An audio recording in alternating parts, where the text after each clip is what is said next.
एक ऐसा सम्राट जिसने कभी विवाह भी नहीं किया, जिसने कभी सत्ता का सुख भी नहीं भोगा, जो जमीन पर सोया लेकिन देश की रक्षा में लगा रहा। एक ऐसा सम्राट जिसने अपना संपूर्ण जीवन हिंदुस्तान की रक्षा में, युद्ध में और केवल युद्ध में लगा दिया, लेकिन आज उसके बारे में बहुत कम जानते हैं। तो आइए उसी एक ऐसे सम्राट के बारे में आज हम आपको रूबरू करवाते हैं, जिसके बारे में सुनकर आपकी रूह भी कांप उठेगी। क्या ऐसा सम्राट रहा है, लेकिन उसके बारे में जानकारियां बहुत कम लोग को पास है। दरअसल 400 ईस्वी के आसपास की बात है। मध्य एशिया की एक बहुत ही बर्बर जाति थी जिसने पूरे संसार को हिला दिया था, और यह बर्बर जाति थी हूण जाति। इस बर्बर हूण जाति ने अरब, यूनान, इराक आदि के क्षेत्रों को एक ऐसी तरह से तहस नहस किया कि इनके राख के ढेर नजर आने लगे थे। इस हूण बर्बर जाति ने रोमन साम्राज्य के तहस नहस या पतन में भी अपना योगदान दिया था। उन्होंने रूस को भी करीब करीब बर्बाद कर दिया। वोल्गा नदी के क्षेत्र को खून से लाल कर दिया। इसी हुनों ने ईरान को जब जीता तो वहां से वो भारत की तरफ बढ़ने लगे, और ईरान को जीतकर भारत पर जब हमला किया तो वो आगे से आगे बढ़ते चले गए। इन्होंने उस क्षेत्र में गांधार, कश्मीर, मथुरा, राजस्थान, गुजरात और सिंध सहित अनेक क्षेत्रों पर कब्जा कर लिया। ये क्षेत्र लगभग आधे भारत के स्थित था, यानी लगभग आधे भारत पर उनका कब्जा हो चुका था। अगर ये कहें कि इस पवित्र भूमि पर ऐसे बर्बर लोग आ चुके थे तो कोई अतिशयोक्ति नहीं होगी। लेकिन इस पवित्र भूमि को उन्होंने जमकर लूटा, मंदिरों को तोड़ा, कई राजे स्थापित किए, औरतों पर अत्याचार किए, और पूरी भारत भूमि है इनके आतंक से दहल उठी थी। और ऐसी स्थिति का सामना करने के लिए एक सम्राट खड़ा हुआ, और वो भारत का सम्राट, यशस्वी सम्राट था स्कंदगुप्त। मगध साम्राज्य का शासक, हूणों को नष्ट करने वाला ये एक बहुत बड़ा योद्धा साबित हुआ।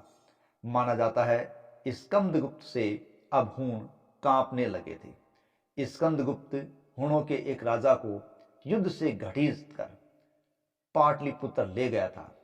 लगभग 100 राजा और इससे अधिक रियासतें उसका आधिपत्य स्वीकार करती थी। स्कंदगुप्त ने एक विशाल सेना तैयार कर रखी थी। उसके सेना में लगभग 3 लाख पैदल, 1200 खूंखार हाथी और लगभग 40,000 तीरंदाज थे। इतनी बड़ी विशाल सेना और इतना ही बड़ा विशाल साम्राज्य उसका था, और उसने अपना संपूर्ण जीवन देश रक्षा में ही लगा दिया था। ऐसा था स्कंदगुप्त। 455 ईस्वी के आसपास सिंध, पंजाब, गांधार, कश्मीर, काशी आदि के विजय अभियानों ने हूणों को गंगा यमुना तक पहुंचा दिया था, और इतने भारत को उन हूणों ने, बर्बरों ने रौंद डाला था। 17 साल के स्कंदगुप्त ने अब इनका सामना किया, और इसके लिए उन्होंने मगध की सेना को पाटलिपुत्र में बुलाया। ध्यान रहे, मगध एक विशाल साम्राज्य था। इस विशाल साम्राज्य की सेनाएं भारत में जगह जगह फैली हुई थी। उन्हीं सेना को स्कंदगुप्त ने पाटलिपुत्र में एकत्रित किया, और उसने अपनी सेना को ललकारा कि उन्होंने हमारे मंदिरों को तोड़ा है, हमारी औरतों पर अत्याचार किए हैं, हमारे लोगों को मारा है, राज्यों को लूटा है, और देश में आतंक ही आतंक फैला दिया है, और अब हम इनसे निपटेंगे। इन्हें भारत भूमि के वीरों की वीरता दिखाएंगे। मैं अपनी सेना से ये वादा करता हूं कि मैं उनके साथ सैनिक वस्त्रों में रहूंगा, जमीन पर लेटूंगा, और जब तक इनके आतंक को समाप्त नहीं कर दूं, संभवतः मैं अपनी मां को अपना मुंह नहीं दिखाऊंगा। ये मैं आपसे वादा करता हूं कि हूणों को मैं समूल नष्ट करके ही चैन लूंगा। इस प्रकार के वादे के साथ उसकी सेना ने भी अपनी हाँ में हाँ मिला दी, और उसकी सेना ने भी कहा कि हम हर परिस्थिति में आपका साथ निभाने का वादा करते हैं। सर्दियों के मौसम के अंदर फरवरी 456 ईस्वी के आसपास अभियान शुरू हुआ। कहते हैं गुप्त साम्राज्य के इस सम्राट स्कंदगुप्त ने सबसे पहले अपने गुप्त साम्राज्य के पास स्थित 3 हूण राज्यों पर आक्रमण किया और बर्बर हुणों को उन्होंने दबा दिया। हुणों को भयंकर आक्रमण का सामना करना पड़ा था। हुणों की तीनों रियासतों पर अब मगध का अधिकार हो चुका था। हुणों के कटे सिर को लेकर स्कंदगुप्त और उसकी सेना ने पाटलिपुत्र में प्रवेश किया और ये दिखा रहा था कि भारत भूमि के ये वीर किसी भी तरह से कम नहीं है।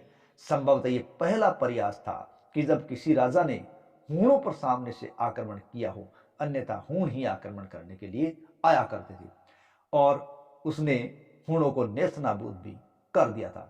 इस आक्रमण से हूणों का सम्राट जो गंगा घाटी के क्षेत्रों में था, खुशनेवाज, वो अब क्रोधित हो उठा, आग बबूला हो उठा और वो बदला लेने के लिए तड़पने लगा। बदला लेने के लिए वो सीधा स्कंदगुप्त से नहीं टकराना चाहता था, बल्कि उसने उसके पड़ोसी राज्य मालवा पर आक्रमण कर दिया। बर्बर हुणों ने जब मालवा पर चढ़ाई की तो इस समय मालवा के राजा थे बंधु वर्मा। इन्होंने बर्बर हुणों से डरकर मालवा दुर्ग के द्वार बंद कर दिए थे और अपनी रक्षा करने के लिए स्कंदगुप्त को एक प्रार्थना पत्र भेजा। जब स्कंदगुप्त को ये प्रार्थना पत्र प्राप्त हुआ तो स्कंदगुप्त ने एक विशाल सेना तैयार की और विशाल सेना तैयार करके मालवा की तरफ प्रस्थान किया। उसने दल बल सहित अपनी सेना को एक साहस के साथ शिप्रा नदी को पार करवाया और मालवा में प्रवेश किया। मालवा में प्रवेश करते ही हूणों पर उन्होंने एक जबरदस्त हमला बोल दिया। हूणों के लिए स्कंदगुप्त इस समय अपनी सेना के साथ एक काल बनकर आया था, जिसने पूरे मालवा को हूणों की लाशों से भर दिया था। हूणों के सेनापति को 800 सेना के साथ लगभग बंदी बना लिया गया था और इस वीरता से हूणों के होश भी ठिकाने आ गए और बंधु वर्मा ने भी स्कंदगुप्त को अपना अधिपति स्वीकार कर लिया था। वीरता के इस प्रदर्शन के कुछ ही समय पश्चात स्कंदगुप्त के पिता कुमारगुप्त की मृत्यु हो गई। जब स्कंदगुप्त के पिता कुमारगुप्त की मृत्यु हुई तो उसका पाटलिपुत्र साम्राज्य रक्त से लाल हो उठा, जिसका मुख्य कारण था उसके परिवार के सदस्य, उसके भाई बंधु राज्य को प्राप्त करने के लिए आपस में लड़ पड़े और एक भयंकर मारकाट उसमें मचाई गई और पाटलिपुत्र की धरती को लाल कर दिया गया। और ऐसी स्थिति के अंदर पाटलिपुत्र में प्रवेश किया स्कंदगुप्त, जो इस समय सबसे ज्यादा प्रभावशाली उत्तराधिकारी के रूप में अंकित था। जब स्कंदगुप्त पाटलिपुत्र पहुंचा तो बाकी लोगों के अंदर जो सत्ता के लिए संघर्ष कर रहे थे उनके बीच एक सन्नाटा पसर चुका था। कारण यह था कि मगध की इस विशाल सत्ता का सबसे प्रभावशाली उत्तराधिकारी सामने आ चुका था और इस समय वो अपने बल को, वीरता को दिखा भी चुका था। और इस प्रदर्शन के साथ ही जब उसने पाटलिपुत्र में प्रवेश किया तो अपनी सत्ता को दिखाते हुए उसने विक्रमादित्य की उपाधि धारण की और अपने आप को सत्ता का सबसे प्रमुख दावेदार घोषित कर दिया। और इस तरह से स्कंदगुप्त विक्रमादित्य सम्राट बना। लेकिन इसी समय हूणों ने एक विशाल सेना तैयार कर ली थी, क्योंकि हूणों को स्कंदगुप्त ने नाकोचने चबवा दिए थे। लेकिन हूण अब किसी भी स्थिति में चुप नहीं बैठना चाहते थे। हूणों के सम्राट ने अलग अलग क्षेत्रों में जो अपनी सेनाएं थी उन सब को गंगा के क्षेत्रों में एकत्रित करना शुरू कर दिया और जब वो सारे एक जगह एकत्रित हो गए तब उन्होंने गुप्त साम्राज्य की ओर प्रस्थान किया और लगभग 3 लाख की हूणों की बर्बर सेना गुप्त साम्राज्य की ओर बढ़ने लगी थी। लेकिन स्कंदगुप्त की उनका सामना करने के लिए भी तैयार था, किसी भी दृष्टि से वो उनसे कमजोर नहीं था। बर्बर हूणों के मगध साम्राज्य की ओर आने की सूचना पाकर गुप्त सम्राट स्कंदगुप्त विक्रमादित्य भी अपनी सेना को लेकर पहले ही आगे रवाना हो गया था। और कहते हैं आज के गाजीपुर के आसपास उन दोनों की सेनाएं कहीं टकराई और दोनों के अंदर एक भयंकर युद्ध है वो शुरू हो चुका था। हूण अपने आप को साबित करने में लगे थे और वहीं स्कंदगुप्त है वो भारतीयों की वीरता को दिखाने में अपने आप को पूरी तरीके से झोंक चुका था और साथ ही साथ उसकी सेना भी अपने आप को झोंक चुकी थी। जाता है इस समय स्कंदगुप्त की जो सेना थी वो लगभग 2 लाख की सेना थी और तेज हाथियों का या यूं कहें जो उसके खूंखार हाथी थे वो भी उसके साथ थे। इतनी बड़ी सेना दोनों तरफ से आ रही थी और विशाल हाथियों का जो हजूम था तो एक ऐसा समा बन रहा था, ऐसा मौसम लग रहा था कि एक विशाल आंधी ने इस क्षेत्र में प्रवेश किया है। और ऐसी स्थिति के अंदर ही इस युद्ध क्षेत्र के अंदर ही सम्राट यशस्वी सम्राट स्कंदगुप्त ने प्रवेश किया जिसके दोनों हाथों के अंदर तलवारें थी। और अब ऐसा भयंकर कत्लेआम इस क्षेत्र में मचा जिसके बारे में कोई शब्द नहीं कहे जा सकते। और गंगा के क्षेत्र उस समय उनके कत्लेआम से लाल हो उठे थे और वहां का पानी का रंग ही रंग बदल चुका था जो लाल हो चुका था। और हूणों को नाकोचने चबवाने में स्कंदगुप्त है वो अपना सब कुछ दांव पर लगा चुका था। स्कंदगुप्त इस समय युद्ध के अंदर स्वयं युद्ध क्षेत्र में बीच में थे, इसीलिए उसकी सेना का जोश देखते ही बन रहा था। अपनी सेना को ललकारते हुए वो उनको और आगे बढ़ने के लिए और तेज वीरता प्रदर्शन करने के लिए ललकार रहे थे। और इसी ललकार ने भारत के वीरों के अंदर वीरता का संचार कर रखा था और हूणों के मुंड कटे जा रहे थे और भारतीय सेना है वो उनके ऊपर धीरे धीरे हावी होती जा रही थी। और एक समय ऐसा आया जब गुप्त सम्राट स्कंदगुप्त ने हूणों के नेता या उनके सम्राट खुमान को पकड़ लिया और उनको घसीट कर कहते हैं पाटलिपुत्र तक लाया गया था। तो ऐसा सम्राट हुआ है स्कंदगुप्त जिसने संपूर्ण अपना जीवन अपनी देश रक्षा के लिए दांव पर लगा दिया था। बताया जाता है कि हूणों के इस बर्बर मुखिया ने हुआण ने इस समय यहां आकर पाटलिपुत्र में सबसे माफी मांगी और माफी की शर्त पर साथ ही साथ अटक दरिया से पार निकालकर और वहां से दोबारा भारत की तरफ न आने की शपथ के साथ उसको छोड़ा गया था और उसको अटक दरिया के पार छोड़ दिया गया था। इस प्रकार सम्राट स्कंदगुप्त ने हूणों को भारत से भगाने में अपने आप को झोंक रखा था। भारत के पश्चिमोत्तर क्षेत्रों से अंदर यवनों के आधिपत्य को समाप्त कर दिया गया और एक लंबे समय पश्चात कश्मीर पर एक आर्य राज्य स्थापित किया गया और इस आर्य राज्य के अंदर मात्रगुप्त को वहां का मुखिया नियुक्त किया गया स्कंदगुप्त के द्वारा। गांधार को भी जीतकर भारत के अधीन लाया गया और इसी के कुछ समय पश्चात स्कंदगुप्त ने बंधु वर्मा के नेतृत्व में एक विशाल सेना तैयार की और उस सेना को सिंधु के पार भेजा। उस सिंधु के पार के क्षेत्रों के अंदर बंधु वर्मा की सेना है वो कामयाब रही और उन्होंने खुरासान फारस के इलाकों तक है वो मगध के ध्वज को फैलाने में अंकित करने में अपनी महत्वपूर्ण भूमिका अदा की थी।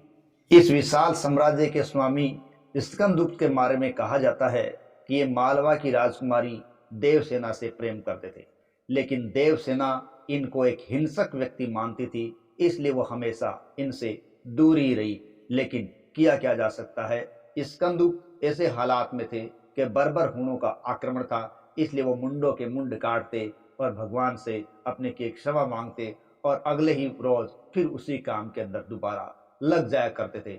इस प्रकार के कृत्यों से देवसेना इनको हिंसक मानती थी, लेकिन अपनी इस चीज को अलग रखते हुए अपने कर्तव्य पथ पर चलते हुए देश रक्षा में स्कंदगुप्त अपने आप को लगाए हुए थे। स्कंदगुप्त एक ऐसा यशस्वी सम्राट हुआ जिसने सत्ता की कभी चाह नहीं रखी। उसने ये कह रखा था कि क्षत्रिय वही है जो अपने देश की रक्षा के लिए लगातार लगा रहे, युद्ध युद्ध और युद्ध के द्वारा वो अपने बल और अपने राष्ट्र को दर्शा सके, बचा सके और अपने अभिमान को बचा सके। इस यशस्वी सम्राट की जानकारी के बारे में एक लेख है और वह है भीतरी स्तंभ लेख। उस भीतरी स्तंभ लेख पर यह अंकित किया है कि उसकी ये वीरता की गाथा इस भारत भूमि पर हमेशा बनी रहेगी और ये बिल्कुल सही भी है कि वो भारत भूमि का एक वीर था। लेकिन बड़ी ही शर्म की बात है, बड़े ही खेद की बात है, बहुत से लोगों को इस व्यक्ति के बारे में, इस यशस्वी सम्राट के बारे में जानकारी नहीं है, जिसने हूण जैसी बर्बर जाति से भारत को बचाया था। अन्यथा हो सकता है भारत की स्थितियां आज और इससे विपरीत हो सकती थी। लेकिन उस व्यक्ति ने, उस शख्स ने अपने आप को पूरी तरीके से झोंक दिया और हूणों से इस भूमि को बचाकर अपने कर्तव्य को निर्वाह किया था। हम सब से ये उम्मीद की जाती है कि ऐसे ऐसे सम्राट जिन्होंने भारत भूमि को अपने रक्त देकर इसको सींचा था, इसे बचाया था, ऐसे लोगों की जानकारी दूर दूर तक पहुंचाएं। तो हमारे चैनल को लाइक करें, सब्सक्राइब करें और वीडियो को आगे से आगे शेयर करें, ताकि हम ऐसे वीरों की गाथा को जन जन तक पहुंचा सकें। जय हिंद, जय भारत।